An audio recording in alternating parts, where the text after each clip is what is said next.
Ako ang inyong Lolo Pael. At ako naman si Kabanong. At ito ang aming kwento.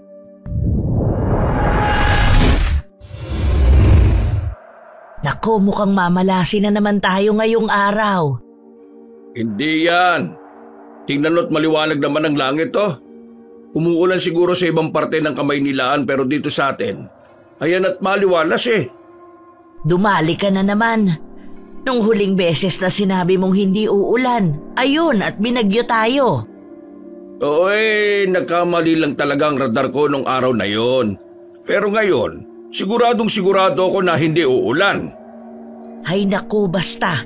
Maghahanap na tayo ng masisilungan ngayon pa lang, ano? Ayoko namang magpalipas ng magdamag na nangangatog sa sobrang lamig dahil basang-basa tayo. Tama si Inay, Tay. Mas makabubuting ligtas na tayo. Umulan man, at least nakasilong na itong kariton natin. Ibig sabihin, hindi na tayo pupunta dun sa may palengke kung saan maraming karton? Tay, sayang din yun. Pang-almusal na natin bukas yung kikitain sa mga karton na yun eh. Sapat na ang kinita natin, Maymay. Makakatawid na tayo ng magdamag. May pangkape pa tayo bukas ng umaga. Huwag mo nang yakagin ng tatay mo at hindi yan marunong tumanggi. Inaalala lang naman ng anak mo yung kakainin natin bukas, Juana. Aanhin mo ang pagkain bukas kung pare-parehas na tayong inaanod ng baha, aber. Nay naman, grabe naman kayo mag-isip. Ayan nga ho at tirik ang araw ho. Hindi mo ba nakikita? Ayan at papunta na nga dito sa atin ang dilim. Ay nako, bahala kayong dalawa ng tatay mo. Basta kami nitong si Boy-Boy, hahanap na kami ng masisilungan. Teka muna. Saan naman namin kayo hahanapin pagkatapos namin magbenta ng karton?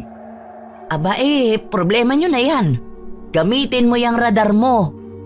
Sweetheart naman, didiskarte lang kami nitong anak mo. Mamaya pag uwi namin dadalang ka na lang namin ng Loming Batangas. O di ba, paborito mo naman yon. Sus, nang uto ka pa. Siya, sige na. Doon kami sa village tutungo. Village? Yung malapit lang dito? Paano ka makakapasok doon may bantay doon sa gate?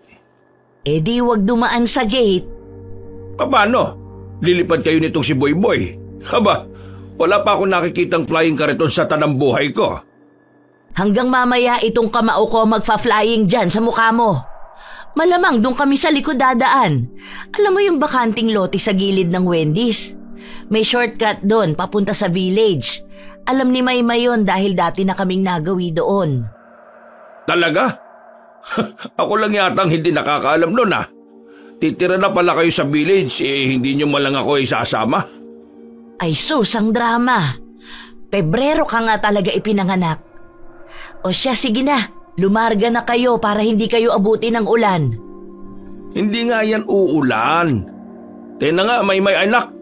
Baka mamaya maging drago na naman tong nanay nyo. Naiiling na lang ako't natatawa noon sa kakulitan ni Itay, Kabanong. Sanay na ako sa kanila ni Inay at aaminin ko na masaya ako sa pamilyang meron ako.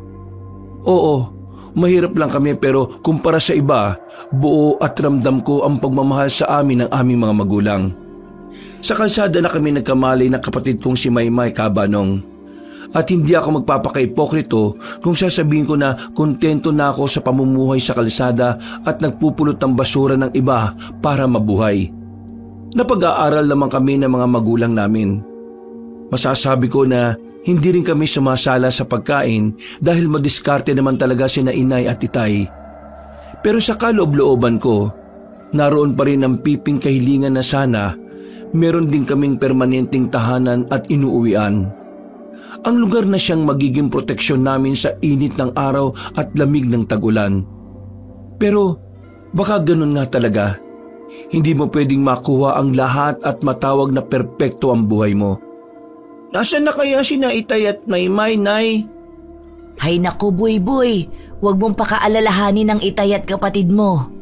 Baka mamaya sarap na sarap silang nakaupo sa karinderya at humihigop ng mainit na sabaw. Tapos ikaw parang pusang hindi mapaanak dyan. Hindi ka mapakali. Hindi ko po talaga maiwasang mag-alala, Inay. Ang lakas kasi ng ulan. Para ka namang bago ng bago sa tatay mo. Balat kalabaw nga yun at hindi na tinatabla ng lamig. Si Maymay naman kahit nung maliliit kayo, hindi nagkasakit ang batang yon. Halika nga rito, tulungan mo ko. Ilawan mo tong nilalatag ko.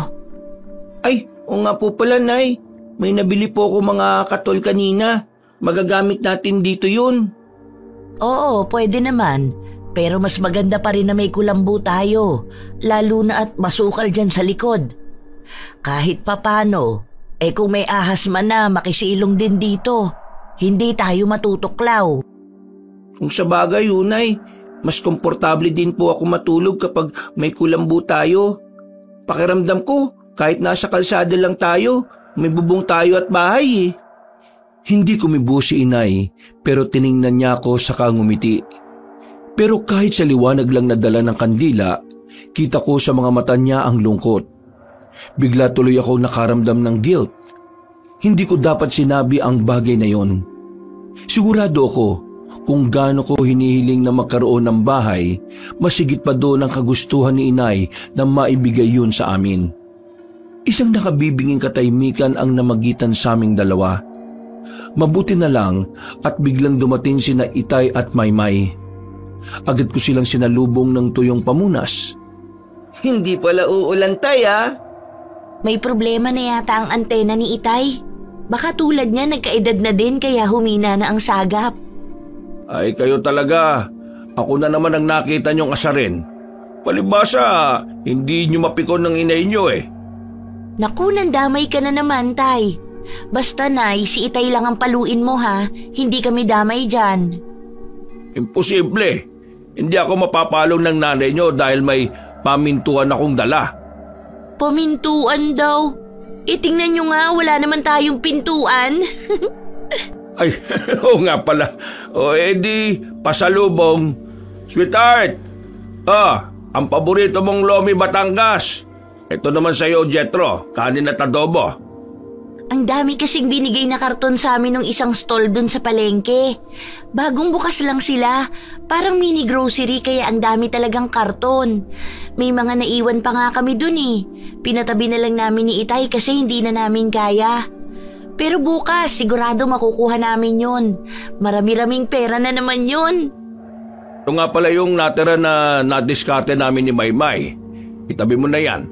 Bukas dadagdagan ko pa yan. Aba, mukhang malaki-laki nga ang pinera niyo ah. Sabi ko naman sa'yo eh. Mabuti na lang pinilit ako nitong bunso mo. Oo na, pero bago yan, heto ang malinis na damit. Magbihis na kayo ng anak mo at malamig. Pagkatapos, sabayan mo kung kumain. Busog kasi kami. Kumain na kami ni Maymay bago ubuwi si Tart. Ganun ba? Ay siya sige, kami na lang ni Boyboy ang kakain. Maganda na po ko ng kakainin natin, Nay. Bago kami matulog ng gabing yon, ay nagkwentuhan muna kami ni Itay at Inay ng paborito naming love story nila. Ang totoo ay kabisado na namin yon ni Maymay, pero hindi kami nananawang pakinggan yon ng paulit-ulit. Nakakatawa naman kasi talaga sila magkwento at nakakamangha. High school sweetheart sina Inay at Itay, pero nang matapos sila ng sekundarya ay sinubukang ipakasal si Inay sa iba. Huli niya na nalaman na ipinagbibili pala siya ng kanyang ama. Balak pa daw sana siyang ipadala ng nanay niya sa malayong probinsya para lang mahiwalay siya kay Itay. Kaya namang gabi bago ang nakatakdang pag-alis ni Inay, tuluyan silang nagtanan ni Itay at buong tapang na nagpunta sa Maynila. Sinadya nilang huwag maghanap ng permanenteng titirahan sa takot na baka matagpuan din sila ng mga pamilya nila.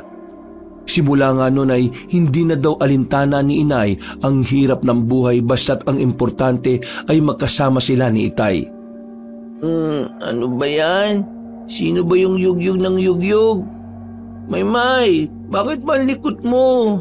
Boyboy? Boyboy! Maymay naman eh. Kita nang natutulog yung tao eh. May tao, boy! Ha? Tao? Nasaan? Wala naman ako nakikita. Ang dilim-dilim eh. Nasa labas na. Sa gilid ng pintuan. Naku naman oh. Ang hilig mo kasi magbasa ng comics na horror eh. Yan tuloy. Imbis na tutulog ka na lang sa gabi kung ano-ano pa nakikita mo. Hindi. Totoo yung nakita ko. May tao nga. Nakakapote pang ang itim eh. Kakainis naman to oh. Nandadamay pa eh. Ano bang gagawin ko? Bakit mo pa ako ginising? Tingnan mo. Baka mamaya mamamatay tao yun tapos hinihintay lang na makatulog tayong lahat. Ano? Mamamatay tao pala tapos gusto mo silipin ko? Gusto mo kong maunang patayin, ganon? Eh, hindi naman sa ganon. Ano kasi? Ay nako, eto na. Teka lang. Saan na ba yung flashlight na yun? Ay, eto. Nasaan? Wala naman ah. Teka, saan galing yung flashlight mo? Nabili ko lang to kanina sa may bangketa. Ano, pwede na ba ako matulog ah? Sige, pero akin na yung flashlight. Ay nako, ayan na. Sa'yo na yan. Basta wag mo na akong gigisingin ulit ah. Oo na. Inis na inis ako kay Maymay ng gabing yun. Ang sarap pa naman ng tulog ko dahil malamig ang panahon. Inisip ko na baka bunga lang yun ng kanyang imahinasyon. Mahilig kasi talaga magbasa ng horror ang kapatid kong yun. Hanggang sa sumapit ang kinabukasan. Para sa pamilya namin, panibagong umaga na naman yun na kailangan naming itawid. Ang hindi namin alam, sa araw na yun din pala magsisimula ang bagong yugto ng aming buhay. Paano? Dito na lang muna kayong magkapatid ha. Maghahanap lang kami ng itay ninyo ng maaalmusal natin. Nasaan na nga ba yung lalaking yon? Teroy! Nasa likod yata, inay. Iilang daw po. Pauna ka na sa labas. Susunod ako doon. Siya sige. Oh, Buy-Buy, gisingin mo na yung si Maymay at iligpit nyo na yung mga gamit natin ha. Para mamaya, pagkatapos nating mag-agahan, kaunti na lang ang aayusin natin bago tayo umalis. Kanina ko pa ho siya ginigising eh. Ayaw naman bumangon. Saka, puyat siguro siya, nay. Kung ano-ano kasi nakita kagabi. Nakita? Anong nakita? May lalaki daw ho dyan sa pinto. Inilawan ko naman ng flashlight. Wala naman ako nakita. Kababasa niya talaga yan ng comics, nay. Yan na nga ba ang sinasabi ko kababasa ng hindi maganda. Naaapektuhan na pati pag-iisip. O paano, mamaya mo nagisingin pagbalik namin. Ay, sige po, nay. Nauna ngang lumabas si inay nun. Ako naman ay bumalik sa pagkakahiga. Pero bago yun ay kinuha ko muna ang libro sa bag ko upang maghanap ng mababasa doon. Pero wala pang ilang minuto simula nang lumabas si inay ay narinig ko na ang malakas niyang pagtawag kay Itay. Nangunot ang noo ko at napabalikwas ulit ng bangon. Yung tono kasi ng tawag ni inay, aakalain mong may emergency. Dali-dali akong lumabas. Halos sabay na nga rin kami ni Itay noon. Naabutan namin si inay na nakasquat ng upo sa gilid ng pintuan. Tulala at titig na titig sa kung anumang bagay na naroon. Ano ba't parang nasunugan ka kung makasikaw dyan, sweetheart? Tignan mo to. Gumagalaw siya. Ano kaya yan? Kamunti ko na matapakan eh. Abay, paano natin malalaman kung tititigan mo lang yan? Ayan at nababalutan ng puting tele oh. Kung hindi mo yan tatanggalin, hindi natin malalaman ang sagot sa tanong mo. Ang dami mo namang sinabing damuho ka. Sige, tutal ikaw na ang nakaisip, di ikaw na ang gumawa. Tignan mo itong nanay mo, Buboy oh. Mainit agad ng ulo eh. Kulang yata sa pampainit na lambing. Psst, ang bunga nga naman ito. Sa anak mo pa talaga? Oy, bakit? Ano ba yung sinabi ko? Parang kulang ka naman talaga sa mainit na yakap, sweetheart eh. Oo na, sige na. Tanggalin mo na yung nakabalot dyan. Uy, ano yun? Teka, tanggalin ko tong balabal na to. Sanggol? Nay, baby ho! Diyos na mahabagin. Sinong nag-iwan yan dyan? Mario, Joseph, kawawa naman. Ang lakas pa naman ng ulan kagabi. Ayan at basang-basa yung hinihigaan niya oh. Nay, ang cute ho! Anong cute ka dyan? Nagugutom ka mo yan. Maya-maya lang iiyak na yan, tingnan mo. O dito ka na lang muna. Pasupsupin mo dyan sa'yo.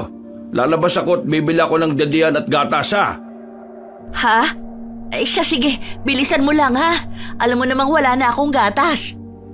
Oo, mabilis lang ako. Agad namang ipinasok ni inay ang sanggol sa loob ng bahay. Doon ay matyaga niya itong nilinisan at pinalitan ng malinis na damit. Natatandaan kong t-shirt pa inay ang ginawa ng balabal dito pansamantala. Bukod kasi sa nakalagay lang ito sa parang basket, wala itong mga damit na extra doon. Noon ay hindi ko na nga pinagtuon ng pansin pa ang basket at sumunod na din kay inay sa loob. Noon ko lang napansin yung kakaibang balat sa noo ng baby. Pati na din yung bracelet na suot niya. At tama nga si inay Kabanong. Maya-maya pa kasi ay pumalaho na ng iyak ang sanggol kaya naman agad na itong pinagdede ni inay. Base sa nakita kong reaksyon ng sanggol, para talaga siyang gutom na gutom. Saka pa lang yung tuluyang kumalma at unti-unting nakatulog. Dahil bunso ako sa amin ni Maymay, pakiramdam ko ay may kung anong kumurot sa puso ko habang pinagmamasdan ang kawawang sanggol. Bigla ay ipinagpasalamat kong may mabuti kaming mga magulang. Naghihirap man kami at walang permanenteng bahay na matatawag, kailanman ay hindi ko naramdamang pinabayaan kami ni na inay at titay. Samantalang ang sanggol na yon, sa murang edad, ay inabandona at parang basurang itinapon lang sa kung saan. Hindi dapat kayo nagkukup-kup ng sanggol na hindi nyo alam kung saan nanggaling, inay. Ano ka ba naman, Maymay? Ikaw nga na ganyan nakalaki nangangailangan pa ng aruga ng magulang. Ito pa kayang sanggol na parang kapuputo lang ng pusod mula sa ina. Yun na nga ho, inay. Sarili niyang magulang itinapon siya. Bakit natin kukup-kupin? Mamaya may sa demonyo. Maymay, kung wala kang matinong sasabihin, mabuti pang itiko mo na lang yung bibig mo. Hindi nyo kasi ako naiintindihan Itay, Boy, hindi ba tama naman ako?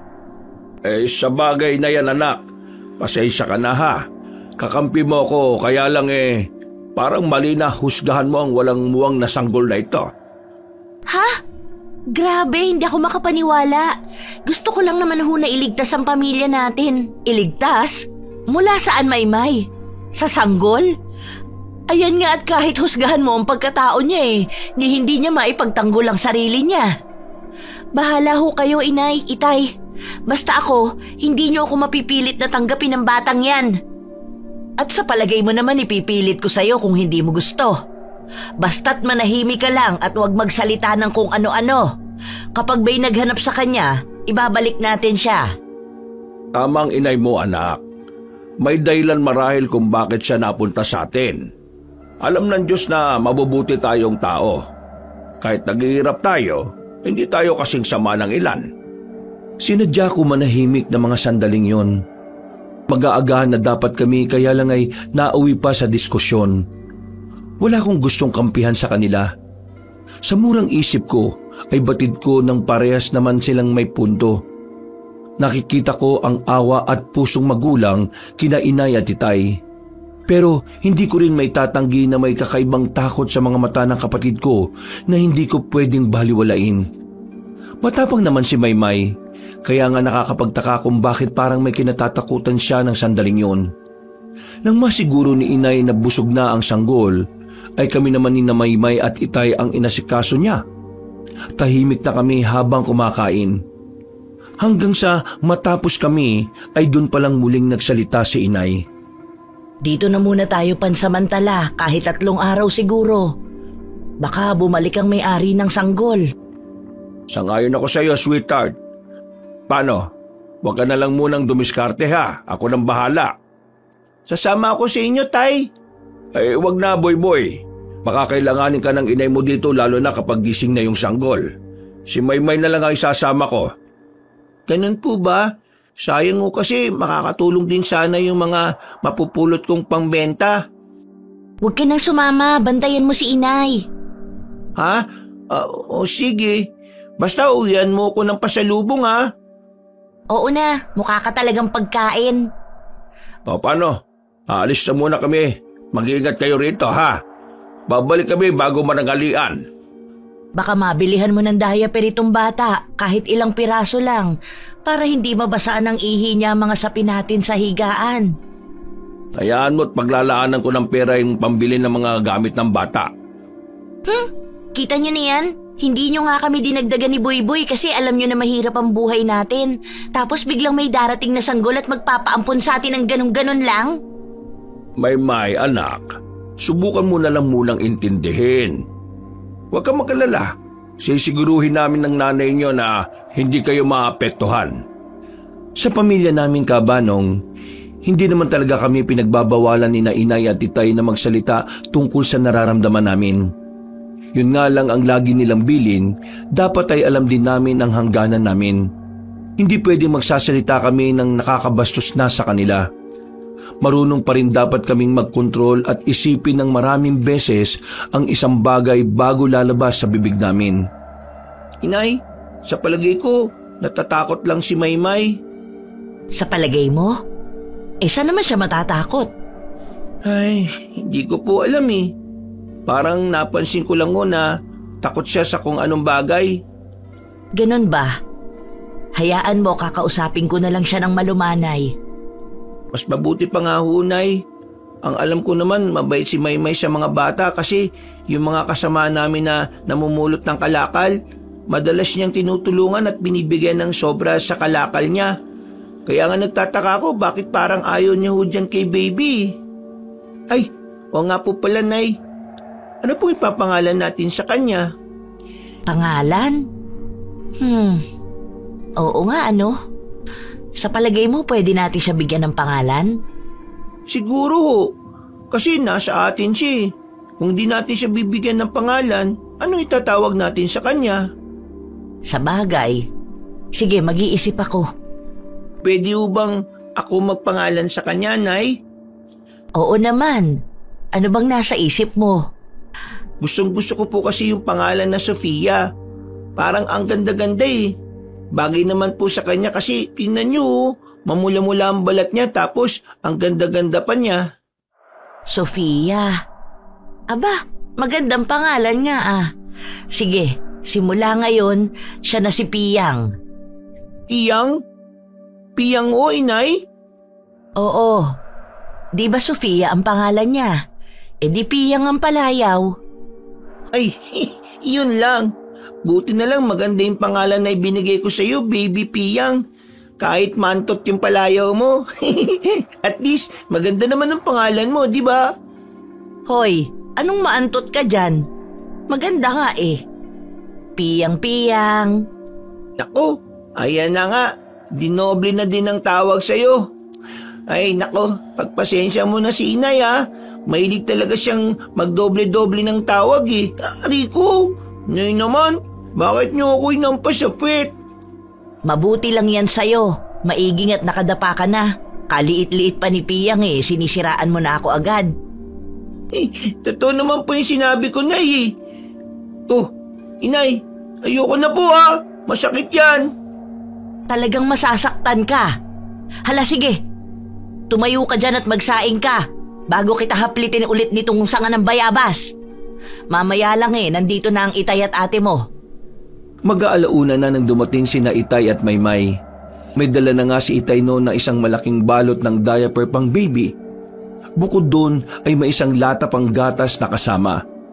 Gulat na gulat kami ni Inay kung saan galing ang pinambili niya noon. Kahit anong isip ko kasi ay alam kong hindi kakasya ang pagbebentahan ng kalakal. Si Maymay naman ay wala pa rin pagbabago ang ekspresyon sa muka. Bagamat hindi na siya mukhang galit, wala naman akong mabasang emosyon sa mukha niya. Isa-isa niyang inilabas mula sa plastik ang dala nilang ulam ni Itay. Agad na nagwala ang tiyan ko nang kumalat sa buong bayang pamilyar na amoy. Ulam na kay tagal ko ding inasam na matikman. Manok? Pritong manok ba yan, May? Wala ka bang mata? Wow! Fried chicken nga! Ang sarap naman yan! Inay, kakain na ako! Manong magsandok ka na nang sabay-sabay tayong makakain. Maigi pa nga habang tulog ang bata. Siya ang ating Piyang, Teroy. Piyang? Aba, magandang pangalan. ikaw bang nagpangalan sa kanya, sweetheart? Palayaw langan sa akin. Itong si Buyboy ang nagbigay ng pangalang Sofia sa kanya. Ganun ba? Bagay naman sa kanya ano? Oo. Pero teka nga, bago ko makalimutan, saan kayo kumuha ng pambili ng lahat ng yan? Hindi ka maniniwala, sweetheart. Alam mo, sa palagay ko swerte sa atin ang batang yan. Dumating lang siya puro grasya na inatanggap natin Hindi ko matukoy ang tinutumbok mong lalaki ka. Ako nga idiretsuhin mo, ano? Ay, teka ha? Eto, tignan mo. Ang kapal naman ng perang yan, Teroy! Nagnakaw ka ba, ha? Nang hold up? Shh! Ano ka ba? Hindi. Bakit ko naman gagawin yon? Eto, bigay to ng isang lalaki. Nakasakay siya sa magarang sasakyan. Naawa daw siya sa amin dahil nakikita niya kaming babad sa ulanan nitong anak mo habang namumulot ng basura. Inutusan niya akong mamili sa palengke. Pagbalik ko, binigyan ako ng isang plastic. Akala ko nga kung ano laman Nagulat ako, maraming pera.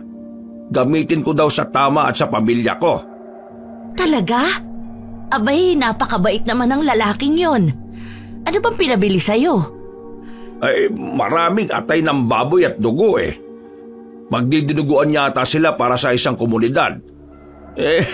Akalain mo, ang daming pinabili, puro laman loob. Sigurado ka ba na hindi sila masamang tao, Teroy? Hindi. Paniwala ka sa akin. Mabait siya magsalita, sweetheart. Sige, pero wag na lang muna nating galawin yung pera na yan. Para kung sakali mang may kapalit pala ang pagbibigay nila ng ganyang karaming pera, pwede nating ibalik. Ikaw ang bahala. Sa ngayon, kumain na tayo at pagsaluhan natin yung nabili naming ulam ni Maymay.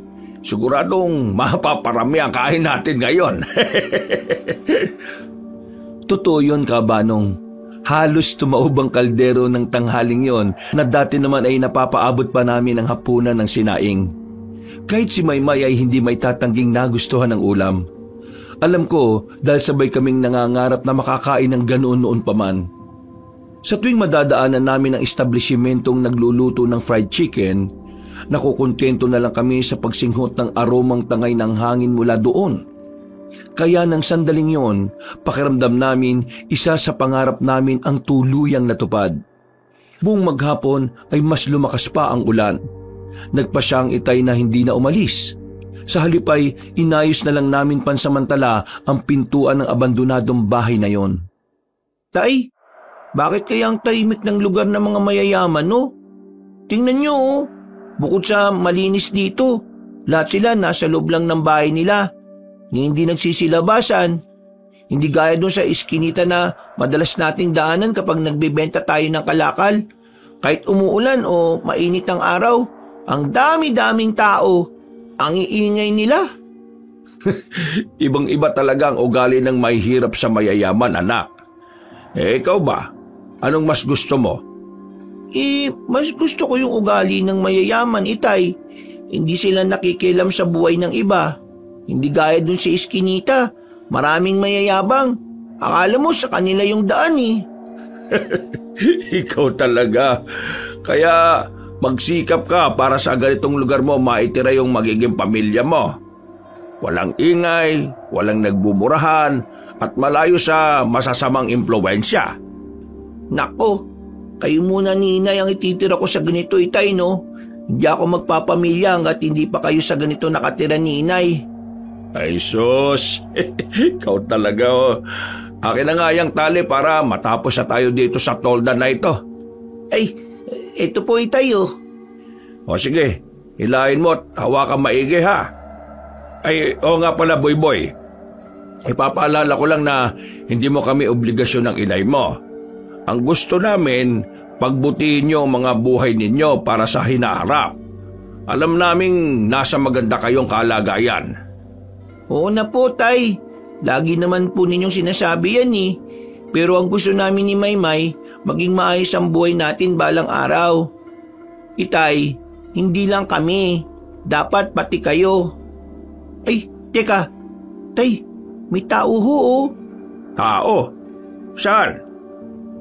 Baka isa sa mga nakatira dito. Siguro, pero bakit sa likod ng puno siya lumabas, Tay? Ano? Likod ng puno? Ikaw talaga. Hayaan mo na sila. Nakikisilong lang tayo dito eh. Huwag mong tingnan at baka palisin tayo ng wala sa oras. Tay, para kasing sa bahay na to siya nakatitig eh. Ay, yan na nga ba sinasabi ko eh. Huwag mo kasi silang tingnan. Teka, nasan ba? Andun oo. Oh, nasan na yun? Wala naman eh. Ikaw talaga oh. Ay nako, mabuti pa halika na sa loob. Pagsasaing pa tayo para sa hapunan eh. Kakamot-kamot na lang akong sumunod kay Itay Kabanong. Bago tuluyang pumasok ay muli kong binalikan ng tingin ng katapat naming bahay. Doon nga ay nakita ko muli ang lalaking nakakapote ng itim. Sinubukan ko siyang kilalanin pero hindi ko magawa. Natatakpan kasi ang mukha niya dahil sa suot niyang hood sa ulo. Nakita ko siyang naglakad ulit pabalik sa malaking puno bago tuluyang naglaho doon. Kinabahan ako, Kabanong. Ewan ko ba pero pakiramdam ko may hindi normal sa kanya. Kalaunan ay ipinilig ko na lang ang ulo at hindi na yon inintindi pa. Hindi ko kasi ugaling mag-isip ng kung ano-anong bagay lalo na kung ikatatakot ko lang yon. Nang lumatag na ang dilim ay nakaiga na rin kami at nagpapahinga. Pipikit-pikit na sanang mata ko nang bigla na lang umiyak si Piyang. Shhh! Ano bang problema ng Piyang na yan? Halika, kakargahin kita ha. Hindi kaya nagugutom ang bata, sweetheart? Ano ka ba naman, Teroy? Nakita mong kakapadede ko pa lang eh. Malinis na rin naman siya dahil pinalitan ko ng diaper. Baka nilalamig. Kung yakapin mo kaya siya sa dibdib mo, hindi ba't ganun yung mga sanggol? Eto na nga, kahit malamig nagsando ako para maramdaman niya ang balat ko. Teka, Teroy. Teroy, madali ka! Tingnan mo nga kung namamalikmata lang ako. Bakit? Anong meron? Yung noo niya, parang nakita kong kumislap sandali. Parang nagliliwanag na hindi ko mawari. Nagliliwanag yung noo? Paano mangyayari yun? Hindi ko nga alam eh. O ayan, tingnan mo. Abay, oo nga. Ano yun? Inay, ang baho ho. Nakakasuka ang amoy. Parang nabubulok na mapangi at amoy dumi ng baboy. Hindi, may paparating. May paparating, Inay, Itay. Nang biglang may ingay kaming narinig mula sa likuran ng bahay. Malakas ang ulan pero dinig namin ang mga nag-uunahang yabag. Paikot-ikot yun sa amin na sinasabayan pa ng mayat-mayang hagok ng animoy baboy. Nakiramdam kami. Ungot pa din ng ungot si Piyang noon. Pakiramdam ko ay tulad namin natatakot din siya. Halos mapasigaw naman ako nang bigla na lang may malamig na palad ang humawak sa braso ko. Si Maymay pala. Nang tingnan ko siya ay baka sa mukha niya ang pag-aalala at takot. Gayunpaman ay naroon pa din ang natural niyang tapang. Tatayo sana siya nang pigilan siya ni Itay. Sinabihan niya kaming huwag iwanan si Inay at Piyang. Ay, Diyos ko! Nanginginig ang bata, Teroy! Ano? Teka, huwag kayong lalabas dyan sa kulambo at titingnan ko kung anong mga yon. Asan ba yung ita ko, sweetheart? Nandyan sa kariton. Nasa dating lalagyan mo. Ano bang pinaplano mo, ha? Hindi ba ganda ang pakiramdam ko sa ingay na yun eh. Baka kung ano yung mga yun na bigla na lang pumasok dito. Kailangan natin maging handa. Ano ba kasi ang mga yun? Kailan pa nagkaroon ng galang baboy sa lugar na ito? Inay, Itay, ang baho ho. Naamoy niyo ba? Siguradong sa kanila yung galing. Bakit hindi ho tayo humingi ng tulong? Ayan at may kapitbahay naman tayo sa harapan. Ako nang hihingi ng tulong. Dito lang kayo. Teroy, mag-iingat ka. Baka mabangis na baboy ang nasa labas. Marahan ang naging paglalakad ni Itay papuntang pintuan nang bigla na lang yung lumagabog ng ilang beses. Malalakas na animoy binabayo ng kung sino mang nasa labas. Nakakapagtaka noon na parang walang nakakarinig. May katapat naman kaming kapitbahay at sobrang lapit lang ng bahay nila. Tarantado ka! Sige! Pumasok ka dito ng tagpasin ko yung leg mo! Hindi mo malalapitan ang pamilya ko! Dada ka muna sa bangkay ka! Isang mahina ngunit galit na angin ng kung anong nilalang sa labas ang pumuno sa loob ng bahay na yon. Halos umurong lahat ng pwedeng umurong sa akin noon, Kabanong. Nininervyos talaga ako at pakiramdam ko ay nagiinit ang buong mukha ko dahil sa takot. Bukod sa sigaw ni Itay at nakakatakot na angil ng kung anong hayop sa labas, dinig na dinig ko din ang malakas na lagabog ng dibdib ko ng sandaling yon. Bigla ay napadasal ako ng kung anuman ang pinagdaraanan namin ng sandaling yon, sana ay hindi kami pabayaan ng Diyos. Panginoong Mabagin, bakit hindi sila tumitigil? Ano bang mga yan, Teroy? Bakit dumami pa yata sila? Masisira na ang pintuan. Anong gagawin natin? Basta dyan lang kayo. Hindi ko kayo pababayaan. Yan na nga ba sinasabi ko eh. May sa demonyo ang batang yan, inay. Yang sanggol na yan ang pinupuntahan ng mga halimaw na yan dito. Pwede ba, Maymay? Nagagawa mo pang husgahan ng sanggol sa ganitong sitwasyon? Bakit pa kasi bulag na bulag kayo sa katotohanan, inay? Ako lang ba ang nakakakita ng totoo rito? Sinabi kong manahimik ka na! Namalayan na lang namin na nasa loob na ng bahay ang dalawang malaking baboy na kulay itim. Halos walang kumikibo sa amin noon. Nakikipagtitigan lang kami sa namumulang mga mata ng mga baboy. Nakikiramdam sa gagawin nilang pag-atake. Nang walang ano-ano'y bigla na lang tumayo si Maymay.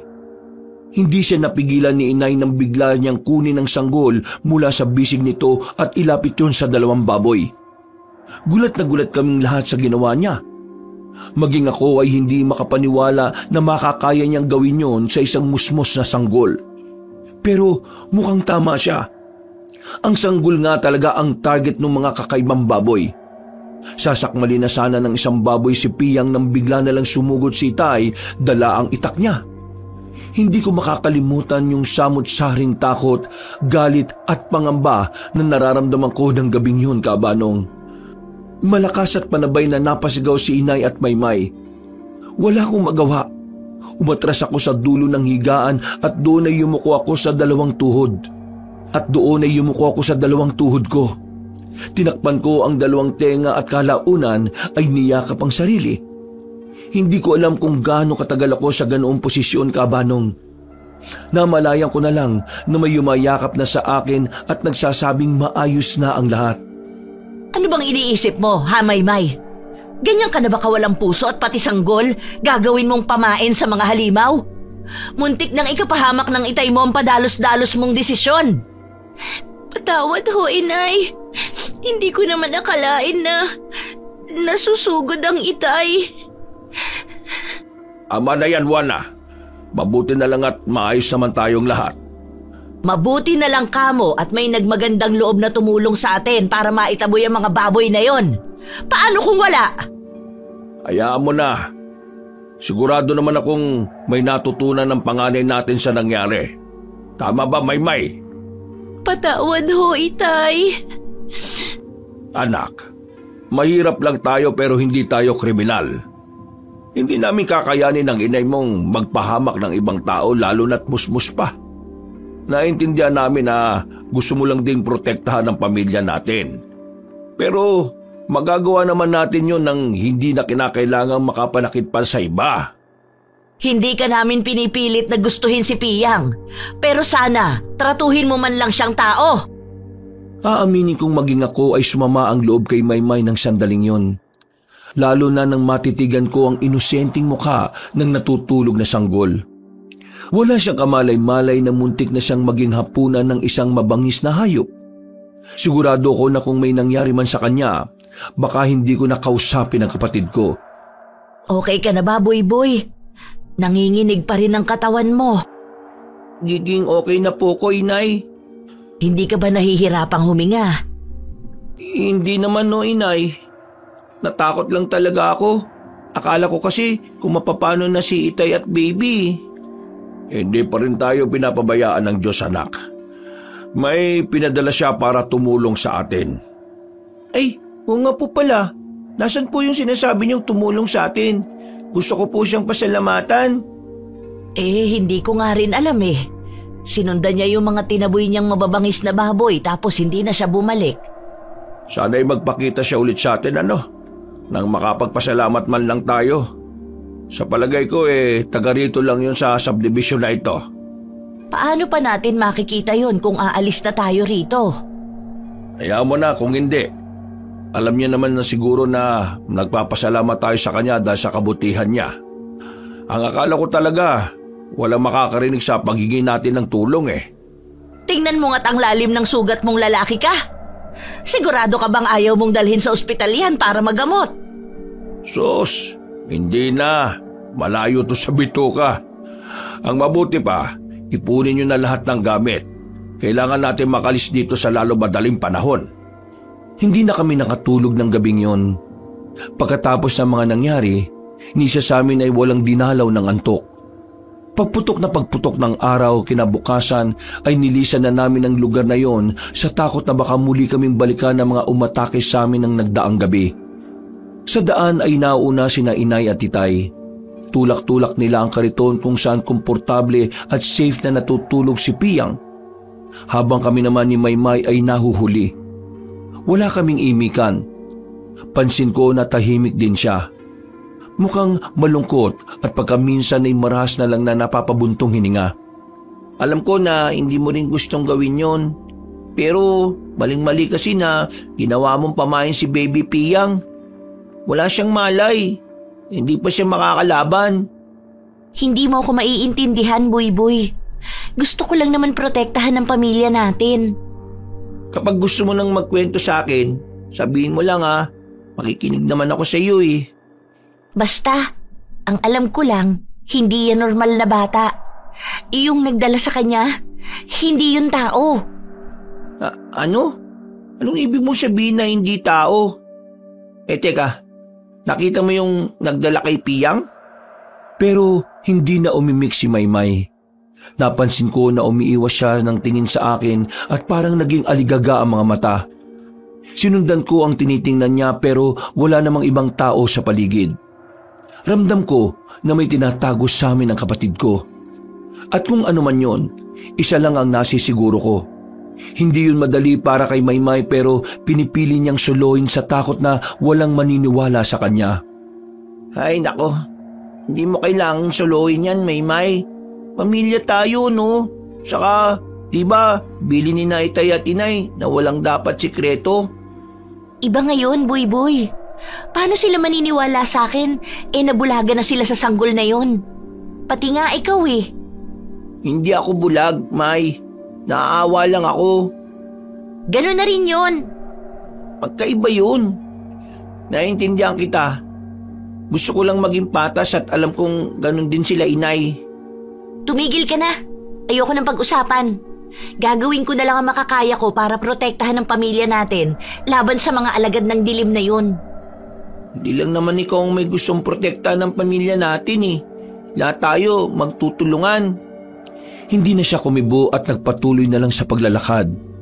Malikot pa din ang mga mata niya at pagkaminsan ay natutulala sa isang direksyon na parabang may nakikita siyang hindi kaaya-aya doon. Naawa ko kay Maymay Kabanong. Gusto ko siyang damayan pero hindi ko naman yun magagawa kung hindi siya magsasabi ng problema niya sa akin. Sa uli ay pinili kong iparamdam sa kanya na kakampi niya pa rin ako at naiintindihan ko siya. Kahit naman hindi kami ganon ka-sweet tingnan, aaminin kong mahal ko ang kapatid ko dahil siya lang naman ang meron ako maliban kina Inay at Titay. Hapon nang ikagulat ko kung saan kami manunuluyan. Kahit papaano ay nakaramdam ako ng excitement, Kabanong. Yung kasi ang unang beses na masasabi kong kahit hindi permanente, may matatawag kaming maayos na tutulugan.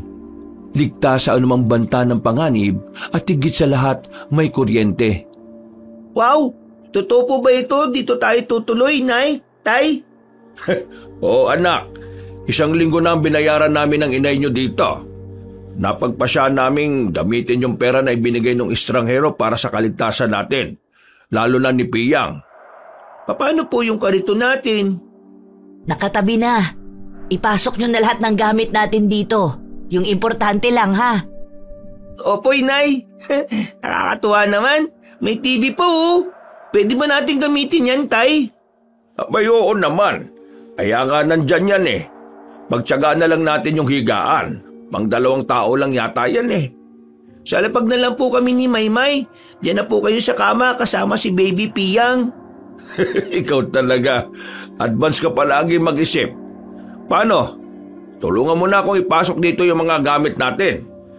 Maymay, halika, tumulong ka ha. Oho, Itay.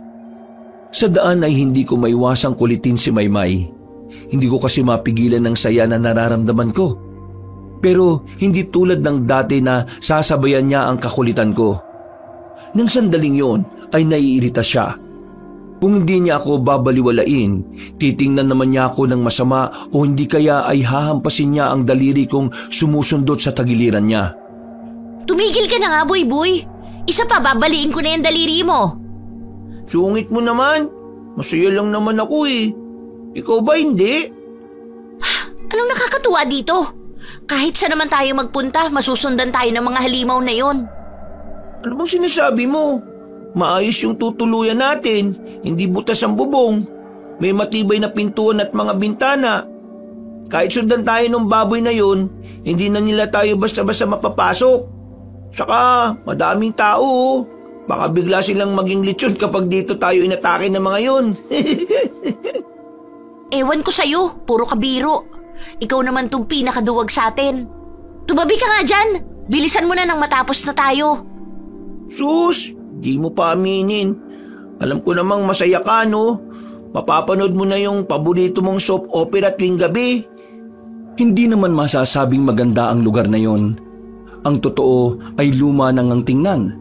Pero kumpara naman sa nakasanayan naming tulugan, masasabi kong di hamak na mas matino yun at para sa akin maganda at kumpleto sa lahat.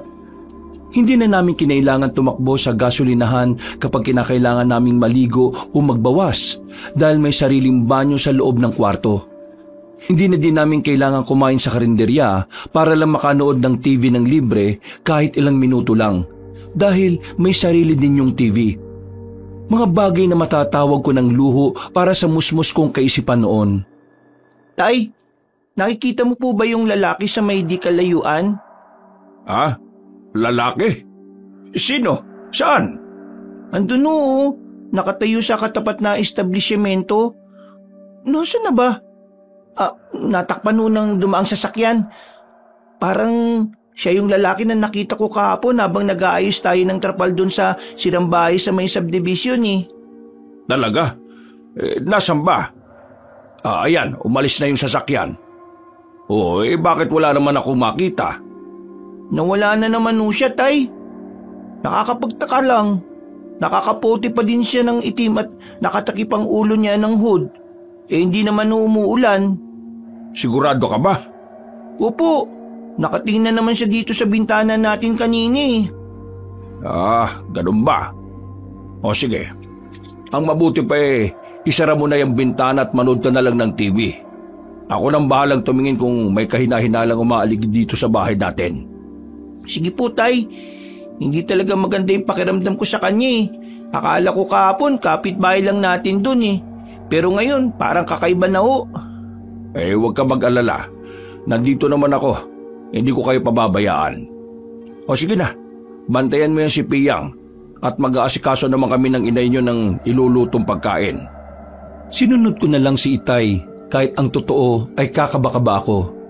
Nahaluan patuloy ng takot yung excitement at tuwa na nararamdaman ko ng sandaling yon. Tulog si Piyang sa kama ng sandaling yon. Si Maymay naman ay kalalabas lang sa banyo at nagpupunas pa ng buhok. Ako na ang nagbukas ng TV bago maingat na dumapa sa tabi ng sanggol para manood. Hanggang sa hindi namin namalayan ng oras dahil sa pinapanood namin. Madilim na nang muling bumuhos ang malakas na ulan. Sinabayan pa yon ng malalakas na kulog at kidlat. Naku, magigising na yata siya. Maymay, pakitingin mo lang siya oh. Tatawagin ko lang si Inay at Itay ah. Uy! Ano ba? Oo na, bilisan mo lang ah. Oo, doon lang naman sila sa labas nagluto eh. Bawal daw kasi dito dahil uling ang gamit natin. Baka magising siya eh. Kung pumupunta ka na kaya? Ito na nga. Madali akong tumayo at tinungo ang labas. Nakita ko naman sina inay at itay sa dulong pasilyo ng lugar na yon. May mahaba kasing parang lababo doon at doon sila nagluluto. Halos tumakbo na ako makalapit lang ng mabilis sa kanila. Hindi kasi ako pwedeng sumigaw dahil may mga tao din sa ibang kwarto. Hindi naman sila makatingin sa gawi ko kaya hindi rin ako makasenya sa kanila. Inay, magigising na yata si Piyang. Umuungot kanina eh. Tatapikin mo lang ng dahan-dahan o kaya padededehin. Hindi ba biniling ko na sa'yo kanina? Nay, natatakot to kasi ako. Baka umiyak. Oo nga naman. Alam mo naman yung bunso nating itong si Boy eh. Anong alam niya sa sanggol? Iniwan mo pa siya kay Maymay? Diyos ko naman, Boy. Mabuti pa puntuhan mo na, sweetheart. Ako na bahala dito. Sige na, sandali lang naman ito eh. Matatapos na din. Siya sige, ito na lang ang dadalhin ko dahil luto naman na din itong kanin. Isunod mo na lang yung ulam, ha? Oo na. Utusan mo na ding magsandok ng kanin yung anak mo para lumamig na, ha? Kakain na tayo pagpasok ko. Kahit may bitbit na mainit at medyo mabigat na bagay, ay bakas pa din kay inay ang pagmamadali. Malalaki ang hakbang niya kaya mabilis naman naming narating ang kwarto. Pero isang nakakagimbal na tanawin ang bumulaga sa amin ni inay pagbukas namin sa pintuan. Wala kasi doon si Maymay at ang sanggol. Mabilis na nilipag ni inay ang hawak niyang kaldero sa kapuno ng pag-aalalang naghanap. Ako naman ay sandaling nagloading habang nakatayo pa din sa pintuan. Paano'y dalawang mabalasik at namumulang mga mata ang nakita kong sumilip sa saradong bintana. May itim na kamay at matutulis na kukuding pilit na pumapasok sa bakanting lalagyan ng jealousy. Gusto kong sumigaw sa takot, Kabanong, pero parang nalulun ko ang sarili kong dila. Hindi rin ako makagalaw dahil parang ipinako ang mga paa ko sa lapag. Para kong hihimatayin doon sa takot lalo na kapag muling sumisilip yung nakakakilabot na mga mata. Kahit ngayong naaalala ko yung muli ay kinikilabutan pa rin ako. Isa yun sa trauma ko na hindi ko na magagawang kalimutan kahit kailan, Kabanong. Boy! Tay, may tunoo. Ha? Teka, saan bang... Maymay! Diyos ko po, nasaan ang batang yun at si Piyang? Maymay! Ano nangyayari? Nawawala ba sila, ha? Hindi ko alam kung nasan sila. Hindi naman natin sila nakitang lumabas ng kwartong ito. Boy, magsalita ka nga. Nasaan ang ate mo at si Piyang? Ano bang tinuturo mo sa bintana? Ha? Malugang may malaking mata! May baluga! Ano yun, ha? Alimaw! Alimaw siya, tay! Siya yung kumuha kina Maymay at Piyang! Ano? Ano bang sinasabi ninyo, ha? Natahimik at napatigil sa pagsasalita si inay nang tuluyan niyang makita kung ano ang nasa labas ng bintana. Kalaunan ay pumainlan lang sa loob ng kwarto ang malakas at nakakatakot na sigaw ng nilalang. Pagbuka nito ng bunganga ay natanaw namin ang matutulis nitong mga ngipin. Pero hindi ko inaasahan ang susunod na ginawa ni Itay. Habang umaangil at nakanganga ang halimaw ay sinabuyan niya ng asin ang bibig nito. Kitang-kita ko kung papaano yun umusok. Habang yung angil niyang galit na galit ay dagling napalitan ng angil ng pagtangis. Mabilis itong kumilos na animoy hindi magkandaugaga kung paano papawiin ang sakit na nararamdaman. Hanggang sa tuluyan siyang mawala sa tapat ng bintana. Saka pa lang kami nakahinga na maluwag. Pero para makasigurong ligtas na kami ay buong tapang na sumilip si Itay sa bintana at sinigurong wala na ang kung anumang nilalang sa paligid. Maya-maya ay may narinig silang malakas na iyak ng sanggol. Si Piyang! Iyak ni Piyang yun, hindi ba? Oo, tama ka. Nandito lang yung iyak niya. Pero, nasaan sila? Maymay! Maymay! Wala na yung halimaw. Pwede na kayong lumabas ni Piyang. Alam kong nandyan ka lang at pinoprotektahan mo siya. Sa ilalim ng higaan. Naroon sila. Doon ko naririnig ang iyak. Oo nga, tama ka. Oh, ayan na si Piyang. Maymay, anak? Wala na ho ba yung halimaw na gustong makapasok dito, Itay? Wala na anak. Anong ginagawa niyo dyan sa silong? Naisip ko po kasi kapag may nangyari sa kanya, baka ilagay niyo na naman ang sarili niyo sa panganib. Kaya heto, prinotektahan ko na lang siya mula sa halimaw na yon. Kahit kagagaling sa nakakakilabot na senaryo ay kusang gumuhit ang ngiti sa labi ko. May parte ng isip ko ang nagpapasalamat pa dahil iniwan ko si Piyang kay Maymay. Nang sandaling yon ay umaasa ko na yun na ang simula para maging malapit sila ng kapatid ko. Samantala, agad namang sinarhan ni Itay ang butas sa bintana. Inalayo din namin ang higaan mula doon. Kahit pare-parehas pa din kaming puno ng takot at kalituhan sa mga nangyayari, pinilit naming kumain ng gabing yon. Ang akala ko, Kabanong, dahil may maayos na kaming tutulugan ay magiging mahimbing na ang tulog ko. Pero hindi. Bawat kaluskos o kaunting ingay lang ay nagigising ako at nanginginig. Yun na nga yata ang tinatawag nilang trauma. Hanggang sa napansin kong parang hindi rin mapakali si Maymay. Hindi ka rin makatulog? Paano ako makakatulog? Ang daming nakapaligid sa atin. Ano? Anong nakapaligid? Nakita mo? Hindi ko kailangan makita, Boy. Simula ng kupkupinin na Itay at Inay ang sanggol na yon, dumating na rin sila. At dumarami pa. Hindi kita maintindihan, Maymay. Mga nilalang sila ng dilim. Alam ko dahil sobrang bigat ng enerhiya nila.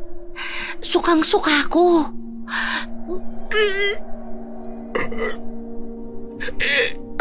Maymay!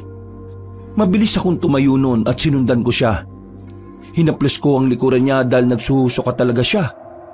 Mula sa kusina ay napansin kong unti-unting natatanggal yung karton na hinarang ni Itay sa butas ng bintana. Tila may kung anong kumukutkot doon. Panabay na nanlaki ang mga mata at bibig ko. Namalayan ko na lang na nilapitan na yun ni Maymay at tinagisa ng asin. Hindi ko alam kung anong oras na yun. Basta ang alam ko, malakas pa din ang ulan, kulog at kidlat. Sina Inay at Itay ay mukhang nahihimbing naman. Gayon din ang sanggol. Bagong mahiga ay naisipan kong silipin si Piyang. Malungkot akong napangiti. Aminin ko man o hindi ay nagdududa na din talaga ako sa tunay na pinagmula ng sanggol. Babalik na sana ako sa higaan nang bigla na lang may kumalabog ng malakas sa bubungan. Kasabay noon ay nagising si Piyang at napansin ko ring parang kumislap ang noon niya. Eksakto kung saan naroon ang kakaibang balat. Nandyan na naman sila! Ano bang kababalaghan ito, Teroy? Diyos ko, hindi na natapos! Hindi ko rin alam, sweetheart. Mabuti pa tingnan ko. Hindi! Dito ka na lang. Munti ka na mapahamak nung nakaraang gabi. Hindi naman siguro makakapasok dito kung ano man yung nasa bubungan na yan. Tama ho si Inay, Itay. Saka marami naman hong nanunuluyan din dito. Imposibleng hindi nila marinig yan. Inay, yung noo ni Piyang parang...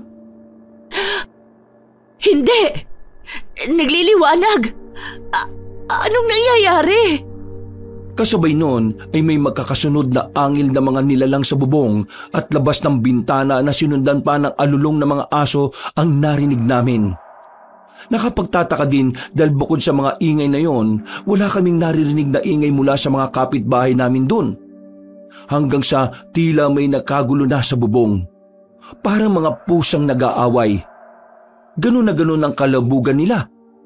Nagabulan at tila mga nasasaktang mga angil. Hanggang sa tuluyang yung huminto ulit. Nang tahimik na ay sakalang kami binitiwan ni na Inay at Itay. Makakayakap kasi kami noon sa ibabaw ng higaan nila. Hihinga pa lang sana kami ng maluwag, pero sa gulat namin ay bigla na lang may kung anong mahabang bagay ang pumasok sa butas ng bintana. May itim na tila maninipis na tali. Saka ko napagtantong buhok pala yun nang mahawakan ko na habang pinipigilan yung hatakin si Inay. Dumiretso kasi yun ng palupot sa mga bisig ni Inay na nakahawak kay Piyang. Maya-maya pa ay may isa pang mahabang bagay ang pumasok ulit at umikot naman sa paa ng sanggol. Hindi! Anong bagay ba to? Buhok! Buhok yan, Itay! Mag-iingat kayo! Hawakan niyo maigi! Huwag niyong bibitiwan ang inay ninyo! May kukuhain lang ako! Maymay, si Piyang, hindi ko na siya kayang hawakan. Tulungan mo ko. Mabibitawan ko na siya, anak. Maymay, ako na kay inay. Kunin mo si Piyang, bilis! Akin na ho siya, inay. Itay! Bilisan niyo ho! Hindi na namin kaya! Sobrang lakas niya! Lumakas ang pag-iyak ni Piyang dahil sa mga nangyayari. Shh! Huwag kang matakot, ha? Hindi kita bibitiwan. Buwisit kang buhok ka. Teka. Oo nga, tama. Tingnan natin kung hindi ka umalis, buwisit ka. Maymay, ano yan? Lighter? Anong gagawin mo? Ano pa? Kung nakakagalaw ang bagay na to, ibig sabihin may pakiramdam din yan. Tingnan natin kung hanggang saan ka tatagal buwisit kang buhok ka. Hetong sayo! Pero hindi agad nasunog yung buhok na gumagalaw at humahaba. Para yung may sariling proteksyon. Kahit nang subukan ni Itay na kutsilyuhin, guntingin at kahit gamitan pa ng itak, tumatalbog lang ang mga yon, Kabanong. Desperado na kaming lahat. Nagdurugo na din kasi yung pinagkakapitan ng buhok sa braso ni Inay at sa binti ni Piyang. Nang biglang kuhain ni Itay yung pinagsawsawan namin ng ulam. Toyo yun na may kalamansi at sili. Ibinuhos niya yun sa buhok. Saka lang namin yung nakitang umusok. Muling kumuha si Itay ng kalamansi. Piniga niya yun sa palad niya saka inihawak sa buhok. Umusok yun at naglabas ang nakakasulasok na amoy. Kasabay noon na isang malakas na angin mula sa labas ang pumailan lang. Naalis ang pagkakakapit noon kina Inay at Piyang pero muling may pumalit na mas makapal pang buhok. Sa pagkakataong yon ay hindi na namin alam kung ano ang gagawin. Tuluyan nung napaikutan ng sanggol at naagaw sa amin. Hindi! Si Piyang! Anak ng... Teka, babawiin ko siya! Itay, wag na ho! Itay, huwag kayong lalabas! Ano ba kayong dalawa, ha? Kapatid niyo yon! Hayaan niyo nga ako! Inay, si Itay! Bakit hindi niyo man lang pinigilan? Kilala ko ang tatay ninyo, Maymay. Hindi yan napipigilan. Pero baka mapahamak ho siya. Itay, pakiusap. Itigil niyo na ho ang paghihiwa sa kalamansi na yan. Isipin niyo naman kami. Kailangan din namin kayo. Kung sakaling sa inyo mangyari ang bagay na yon, naniniwala ko na may isang tao din ang magsasakripisyo ng sarili niyang buhay para iligtas kayo. Kaya tumabi ka, Maymay. Umalis ka sa pintuan. Hindi ako aalis dito, Itay. Natahimik lang kami nang biglang tumahimik sa labas. Nawala ang malakas na iyak ni Piyang, maging ang mga kakaibang angil. Ang totoo ay kinakabahan kami. Nakikiramdam sa mga susunod na mangyayari. Sa likod ng isip ko noon, kahit masakit isipin, ay inakala ko na natangay na si Piyang ng kung anumang halimaw na yon. Umiiyak na ako nang sabay-sabay kaming napasigaw dahil biglang may kumatok sa pintuan. Malalakas yun at sunod-sunod. Nahintakotang napatras si Maymay mula doon. Si Itay naman ay buong tapang na lumapit sa pintuan. Kahit sinesenyasan namin siyang huwag yung buksan ay hindi siya nakinig sa amin. Hinawakan niya ng maigpit sa kanang kamay ang itak saka unti-unting pinihit ang seradura. Nakaamba ng itak ni Itay nang mapagbuksan ang nakatayong bulto. Hawak noon sa mga braso si Piyang. Piyang? Sino ka? Ikaw? Pakiusap. Pwede bang pakikuha ng sanggol? Ha? Oo naman. Akin na si Piyang. Maraming salamat. Itay, nawalan siya ng malay. Teka, duguan ang ulo niya. Wala! Sweetheart, madali ka! Kunin mo si Piyang at tutulungan ko ang binatang ito na maipasok sa kwarto natin. Dali! Ano? Pero Itay! Boy, tulungan mo ang Itay mo. Ikaw naman, Maymay, ayusin mo ang higaan. Bilis! Ho! Kumilos ka na! Oo, Inay. Itinatago ko lang ang nararamdaman kong kaba ng gabing yun, Kabanong. Kahit nanginginig ang katawan ko ay pinilit kong makalapit kay Itay upang tulungan siya. Hindi ako pwedeng magkamali. Siya yung lalaking madalas kong nakikitang nakatitig sa bahay. Yun na yun ang suot niya. Pero kung totoo ang hinala namin na iniligtas niya si Piyang laban sa mga halimaw, mali ang hinala ko na masama siyang tao. Ang isiping yun na lang ang tuluyang nagpakalma sa akin kahit sa likod ng isipan ko alam kong may kakaiba sa kanya. Paano natin siya magagamot, Nay? Wala tayong kahit na ano dito para sa sugat. Bahala na. Basta't ang importante, malinisan ang sugat niya at mapigil sa pagdurugo. May kape naman dyan. Yan na lang siguro muna ang ilagay natin sa sugat niya. Tama ka. Ako na ang maglalagay nito sa sugat niya pagkatapos yung linisin. Wow, Itay, tingnan mo yung suot niyang damit oh. Kakaiba, ang tigas. Bakal yata to eh. Para siyang sundalo nung sinaunang panahon. Hindi nga normal yan. Baluti yan, anak. Taga saan kaya tong taong to? Bakit niya tayo tinulungan? Naalala ko na, Teroy. Ganyan na ganyan ang suot nung tumulong din sa atin sa subdivision nung inatake tayo ng malalaking baboy. Hindi kaya siya yun? Hindi malabo, sweetheart. Tinulungan niya tayo ngayon eh. Hindi kaya guardian angel siya ni Piyang, Inay? Oo nga pala. Kumusta si Piyang? Maayos naman na siya. Nakapagtataka lang kasi ang alam ko, may sugat siya sa binti kanina. Nung tiningnan ko, wala na eh. Wow, baka pinagaling din siya nitong guardian angel niya. Hindi yan guardian angel, Buy-Buy. Isa yung alagad ng dilim. Sila ang dahilan kung bakit tayo sinusundan ng mga halimaw na yon. Maymay. Totoo naman ho, Itay. Bakit ba ayaw niyong tanggapin na simula nang mapunta sa atin ang batang yan kung ano-anong kababalaghan ang nangyari sa atin? Dati hindi naman ganito ah. Kahit saan tayo matulog, kahit sa sementeryo pa nga, wala naman nakakakilabot na nangyari sa atin. Ako lang ba talagang nakakakita ng mga nangyayari? O ayaw niyo lang ho tanggapin? Maymay, hindi kami tanga ng Itay ninyo. Alam namin kung ano ang sinasabi mo. Kung ganon, bakit patuloy niyong pinoprotektahan ng batang yan? Isasakripisyo niyo pa ang buhay niyo para sa kanya? Paano naman kami ni Buy-Buy? Malalaki na kayo, Maymay. Matatapang kayo at madiskarte sa buhay. Sadyang hindi ganong kasama mga magulang niyo para abandonahin ang sanggol sa ikalawang pagkakataon. Itinapon na nga siya ng mga magulang niya eh. Iiwan pa ba natin siya? Pasensya na kayo kung nadadamay kayo, ha? Siguro, mas makakabuti kung dadalhin na lang natin sa simbahan si Piyang. Kung magiging maayos ang sitwasyon doon, baka iwanan na lang natin siya sa bahay ampunan ng mga madre ang nag-aalaga. Bahala na. Basta't ang kailangan naming siguruhin ang Itay ninyo, ligtas siya sa pag-iiwanan natin sa kanya. Sa ngayon, pwede bang magtiis na lang muna tayo at magtulungan? Nagkatinginan kami ni Maymay. Sa unang pagkakataon ay nakita ko ang kapayapaan sa mukha ng kapatid ko. Maging ako, yun ang nararamdaman. Malungkot man pero sa palagay ko, ayun na din ang pinakamainam na solusyon. Buong magdamag ay wala nang gumambala sa amin. Naalimpungatan lang ako nang maramdaman ko ang parang may mga matang nakatitig sa akin. Pagdilat ko ay hindi nga ako nagkamali.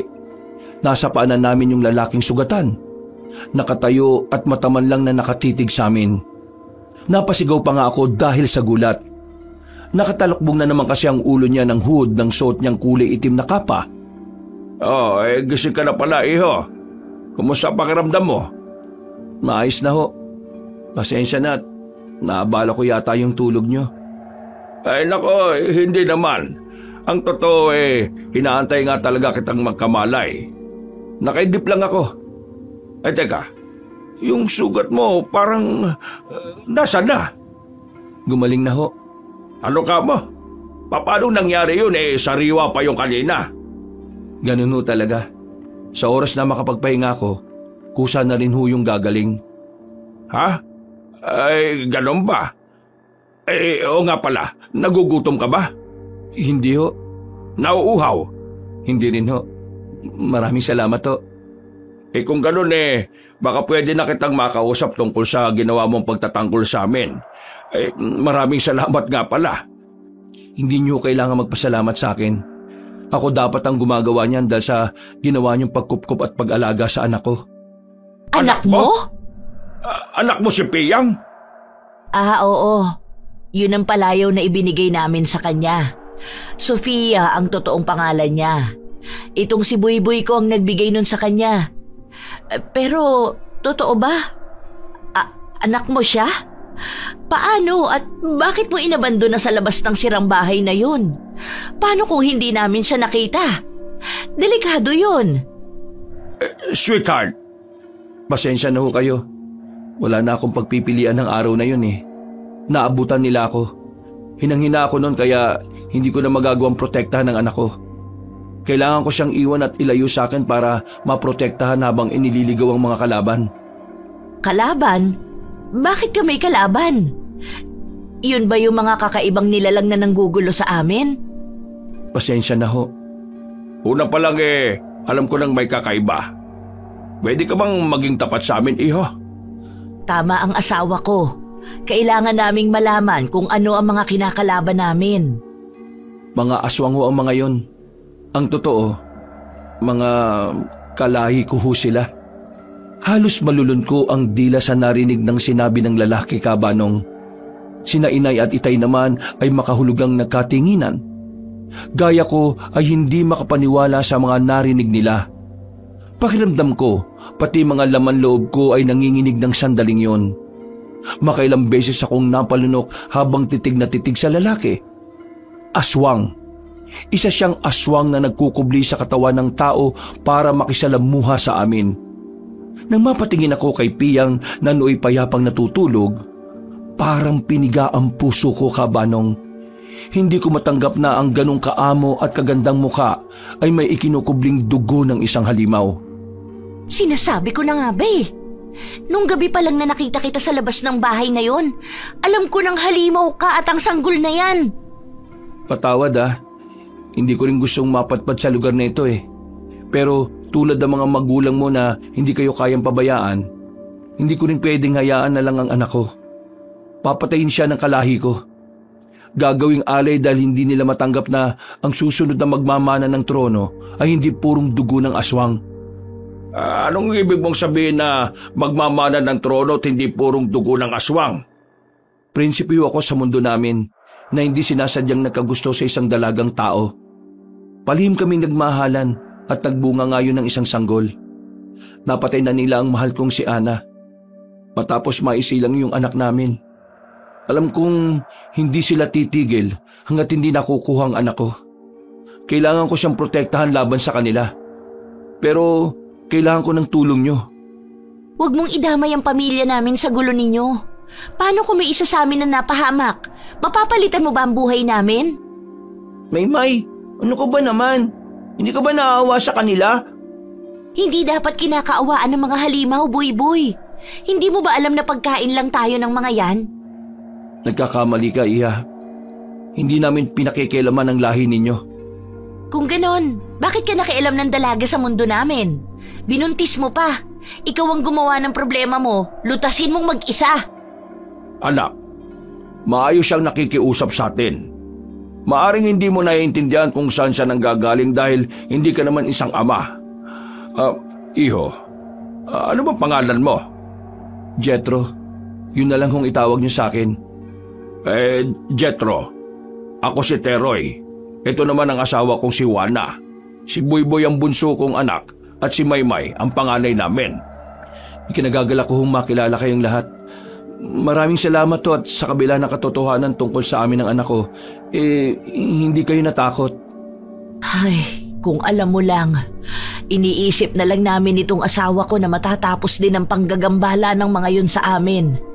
Kaya lang mukhang hindi ka agad-agad, ano? Huwag ko kayo mag-alala.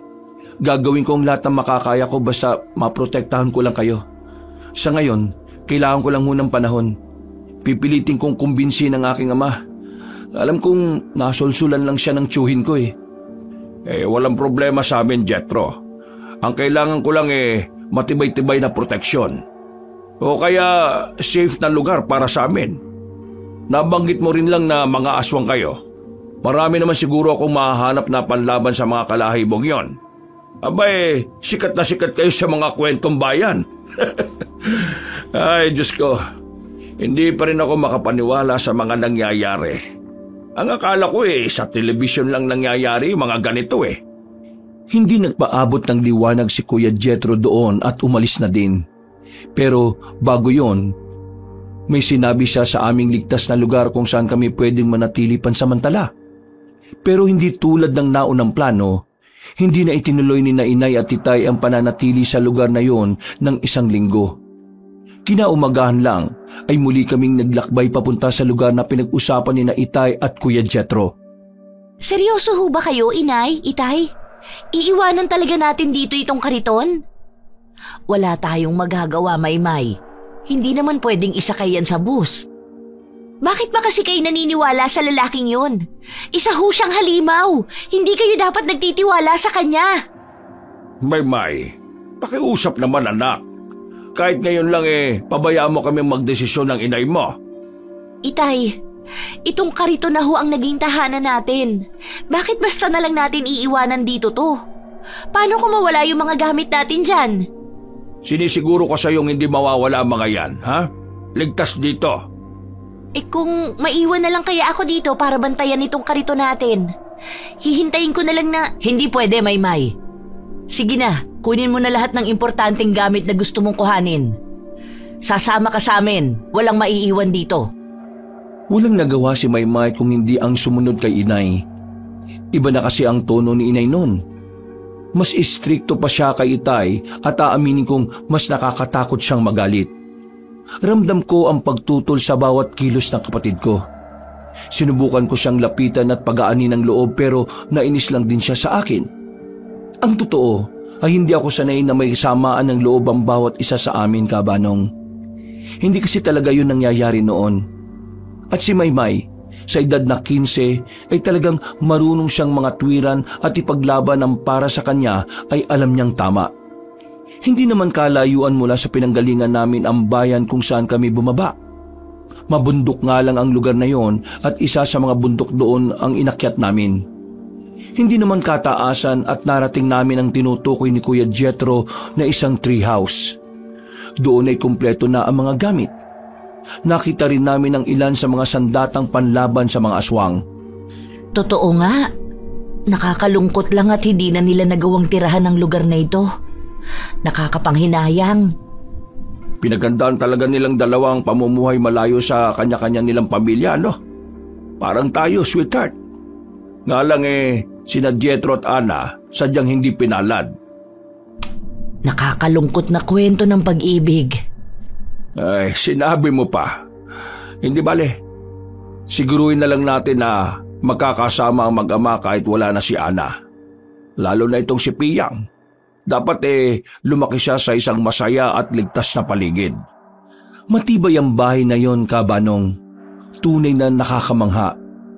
Gawa sa makakapal at hindi basta-bastang kahoy. Sa isip ko noon ay yun na ang pinakaligtas na lugar para sa amin. Pero nagkamali ako. 3 magkakasunod na gabi sa magkakaibang lugar, talagang hindi kami nilubayan ng mga halimaw. Mas malala nga lang ang gabing yon dahil may mga lumilipad na paikot-ikot sa bahay. Nang subukan kong silipin sa bintana ay halos himatayin ako. Nakakatakot ang mga itsura nila. Pero nakakapagtaka ay hindi nila magawang lapitan ng bahay. Mag-iingat ka sa gagawin mo, Teroy. Ano ka ba naman, sweetheart? Nandito lang tayo sa loob ng bahay sa kakapa, ninervyos ng kanyan. Mas malala nga yung nandun tayo sa subdivision Talagang wala akong sandata. At ginawa mo pang nakakatawa ang sitwasyon ngayon? Ayan at nagkalat sila sa labas. Ninenervyos ako dahil sobrang taas ng bahay na to. Paano kung... Hindi tayo mapapano. Maniwala ka, ha? O kayo, bilisan niyo ang pagbabalat ng bawang. Itay, gusto kong gamitin itong tirador. Akin na lang mo ito, ha? Aba, kaya mo ba? Kailangan mong buksan ng bintana para gamitin yan. Kaya ko, Itay. Huy, sigurado ka ba sa sinasabi mo? Sinabi na ngang oo eh. Oras na para lumaban tayo. Ha? Saan ka naman humugot ng tapang mo, ha? Kay Kuya Jethro, ang angas niya kaya. Sus, kaya pala halos maihi ka nung malaman mong aswang siya. Hindi ikaw nga yung galit na galit eh. Ano ba kayong dalawa? Nagagawa niyo pa talagang magtalo? Tayo na ho, inay, sa loob ng kwarto. Kaya na nila Itayan at Buyboy. Tama ang anak mo, sweetheart. Kami na dito, sige na. Nang maisuot ni Itay yung magiging proteksyon niya sa katawan, lumabas na siya dala ang buntot pagi. Ako naman ay ginamit ang tirador. Yung bawang ang ginawa kong pinakabala saka ako tumapat sa bintana. Tinarget ko yung mga palipad-lipad na animoy malalaking paniki doon. May ilang beses na wala akong natamaan. Pero nang may isa akong masapol ay nakita kong halos mangisa yun sa ere bago nahulog. Hindi ko inaasahan ang sumunod na nangyari. Biglang sumugod yung mga kasamahan niya. Mabuti na lang at mabilis kong naisara yung bintana. Nga lang ay naiwan ko si Itay sa labas. Sa ilang sandali ay para akong nanigas sa kinatatayuan ko. Susunod sana ako kay Itay at lalabas ako pero mabilis niya akong pinigil. Walang patid niyang hinampas ang buntot pagi ang bawat nilalang na lumalapit sa kanya. Pero sadyang marami ang mga yon. Hanggang sa inakala kong mawawala na sa amin si Itay, isang mas malakas na nilalang ang bigla na lang lumapag malapit sa kinaroroonan niya. Sa kamay ay may bitbit itong isang bagay na nang makita ng mga kalaban ay mabilis silang nagpulasan. Kuya Jethro, ikaw nga kuya, ano yung hawak mo? Ulo ba yan? Pasensya na kung kailangan mo pang makita to, Buyboy. Oo, ulo ito ng tsuhin kong ganid. Ulo ito ng tsuhin kong ganid. Tapos na.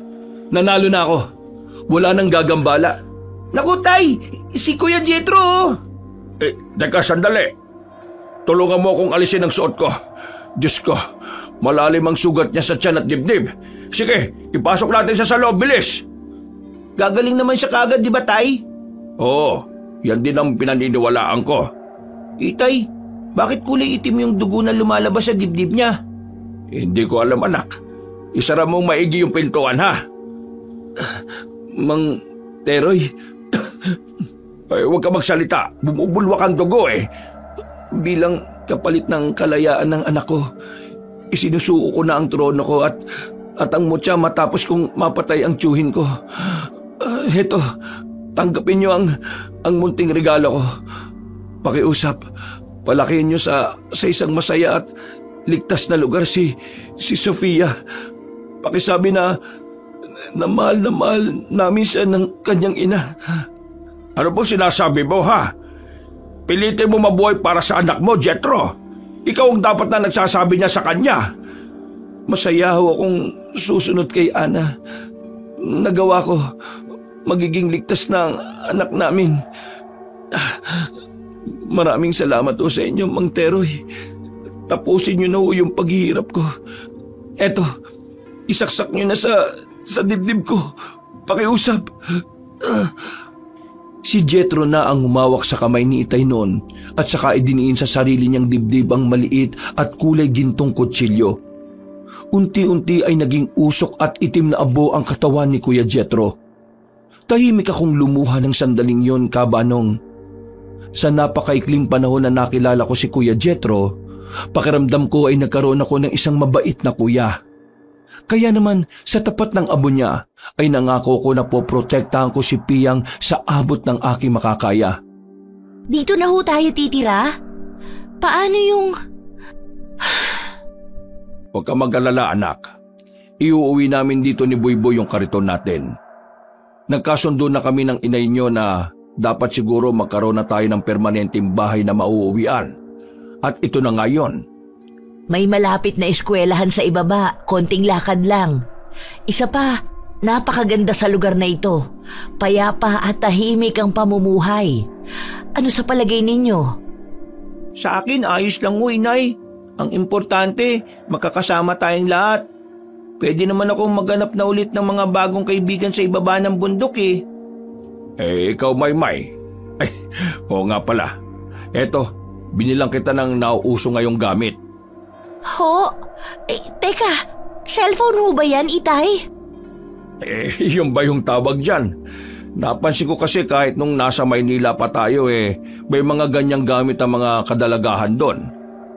Sobra-sobra naman yung ibinigay na gantimpala ni Jethro para makapagsimula tayo ng bagong buhay. Basta, gamitin mo sa tama yan, ha? Wow! Iingatan ko ho talaga ito, Itay. Maraming salamat po. Ang daya naman. Bakit si Maymay lang, Tay? Nagtampo ka pa naglalaro ka pa nga ng mga sipit sa damit. Inay talaga oh. Mas gusto ko silang tau-tauan Kaya nga yun na lang muna ang atupagin mo. Si Maymay dalaga na yan. Dalaga na ba yan, Nay? Parang bata pa din kong magmaktol. Alam na. Baka toyo din ang ginagawang juice ni Maymay gaya ng inay ninyo. Aray! Tenga ko naman, sweetheart. Huwag yung patilya ko. Hindi mo naman Toyo pala ha? Halika nang matikman mo kung anong lasa ng sinasabi mong juice. Sa ngayon ay 15 anyos na si Piyang Kabanong. Pakisang maganda, masiyahin, mabait at may takot sa Diyos na tulad namin ni Maymay. Ni minsan na hindi namin pinaramdam sa kanya na iba siya. Sa awa ng Diyos ay hindi rin namin nakikitang apektado siya ng kakaibang lahi na meron siya. Mas close na nga ho pala sila ngayon ni Maymay kumpara sa akin. Nakakasundo kasi sila sa napakaraming bagay lalo na sa pang-aasar sa akin. Maayos na ang buhay namin sa kasalukuyan. Nakatapos na si Maymay ng kurso niyang education habang ako naman ay tinatapos pa ang napili kong kursong criminology. Hindi madali ang naging dahilan ng malaking pagbabago sa buhay namin. Pero aaminin kong ipinagpapasalamat ko ang karanasang yon. Hindi lang dahil sa gantimpalang nakamtan namin, kung hindi dahil alam kong hindi lahat ng tao ay nabibigyan ng pagkakataong maranasan ng ganon. Tunay na kapag mabuti ang hangarin sa pagtulong, ibabalik ng doble o triple pa ng mundong ito ang kabutihan sa iyo. Hanggang dito na lang ang may babahagi ko sa inyo, Kabanong. God bless po sa inyong lahat ng inyong mga tagapakinig. Wakas.